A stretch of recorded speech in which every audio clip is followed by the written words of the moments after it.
Good morning, everyone. It's Mary, back again from Rocky Mountain Gardens. And today I am planning to share with you my latest houseplant. Now, I have been wanting to get a little string of pearls for quite some time, but I'm a little bit intimidated by these types of plants because they can be very fragile. Here, let me give you a close-up look of mine. Isn't that the most darling little plant? I'll give you a little picture here of what I hope it will look like in a year or so as it grows in the pot that I've chosen to transplant it into. So to give you some background, this plant comes from a very arid part of, I think it's Southwest Africa is its native area. And because it is an arid area, it formed these types of leaves, and they're like little round pearls. But that sort of spherical shape enables it to store water for long periods of time and, survive in that climate. Now, what I have read about this plant is that it is a good idea to always pot it in a terracotta type of plant, some porous material, because it does not like wet roots. And so this allows the soil to breathe and when you water it, some of the water to evaporate and keep the roots happy. What I have done with my pot here is last night I whitewashed it, and I simply used a regular acrylic paint, and I watered it down about half water, half paint, and I just sort of slopped it on the pot. I actually have a video on how to whitewash terracotta, so if you'd like to see that, I'll put a card up here for you to take a look at that particular video. But what I'm going to do today with this pot is I'm going to distress it with a damp cloth, and this is called wet distressing, because I want it to be a little bit more have a bit more of the terracotta showing through. And all I have to do with that is rub it, and it takes away some of the paint. Now, I'm just gonna be randomly doing that to give it a very natural look and in different areas. And I'm also not going to seal this pot because this pot needs to remain porous.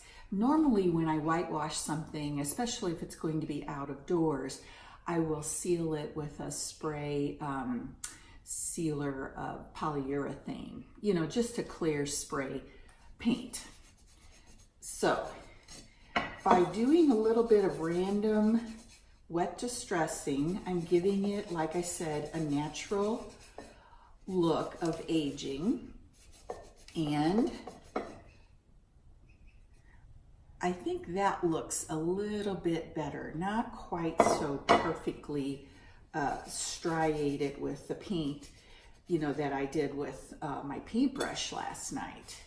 So I like that look a lot. And I also, as I said, I know that this is going to be able to breathe because it will not be sealed on the outside. And this is a very light coat of paint. All right, so I have my pot ready to plant in. And the most important thing you need to know when working with these types of plants is to use a cactus mix of potting soil. Don't use normal potting soil at all. That will definitely not give you a good result, because normal potting soil will cause your plant, the roots to sit in the wet soil too long. That type of soil holds the water much too long. And so that's a danger for any type of succulent. Also, I wanted to tell you, be sure to get a pot with a very large drain hole so excess water can flow directly out right away. And the other thing I wanted to recommend for you is that you buy an underdish that is a ceramic glazed underdish, particularly if this plant is going to sit on any type of wood furniture, because this will protect your furniture. The water cannot seep through this like it could on a normal terracotta underdish. So you see, I'll be putting that together, and that gray underdish with the white distressed look here on the pot, I think goes really well together. All right, so let's get our potting soil into the pot. And I'm just gonna use my scoop here. Whoopsie, missed the pot. Now my plant is quite small. Whoopsie, as you saw here in this little pot. I tried to find a terracotta pot that was more shallow, but would be large enough for this plant to grow in the next couple of years. So what I want to do is I want to get a height in the pot that is high enough for me to pull this plant out of this small little nursery pot. And I'm just testing it. I think I need a bit more soil in the pot to get the correct height. And then I'm also going to be, as you can see here, it's a little bit too high. My pot is up high over, but what I wanted to do was to add enough soil. So in fact, I'm going to add a bit more.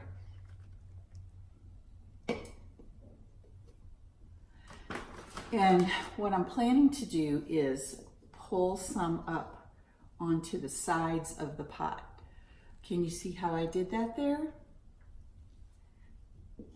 And hopefully this plant will fit right down in there. And I won't have to add as much soil after I've moved the plant over to the new pot. Let's test it again. I think that might be just about right. So now I'm going to squeeze the pot to loosen it up from this nursery container, and I'm going to tip it over, pat it. Let's hope it'll come out nicely without too much of a struggle. Whoopsie, I don't want any of the little pearls to fall off, so I'm really trying to do this delicately. I think that might be enough now. There we go. And as you can see here, there is a very good root system on this plant. Looks very good and healthy, doesn't it? So I'm simply going to set it in here, and I think it's maybe at the perfect height.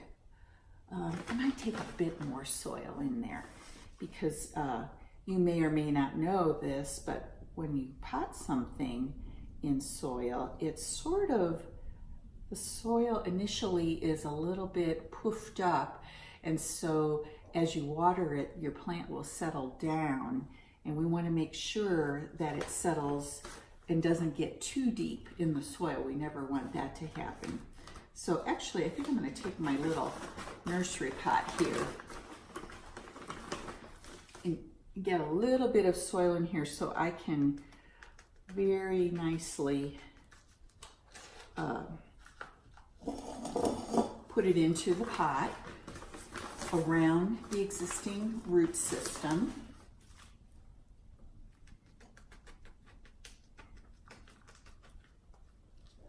And then, boy, I'm making a big mess here on my counter, but that's okay. It's easy to clean up.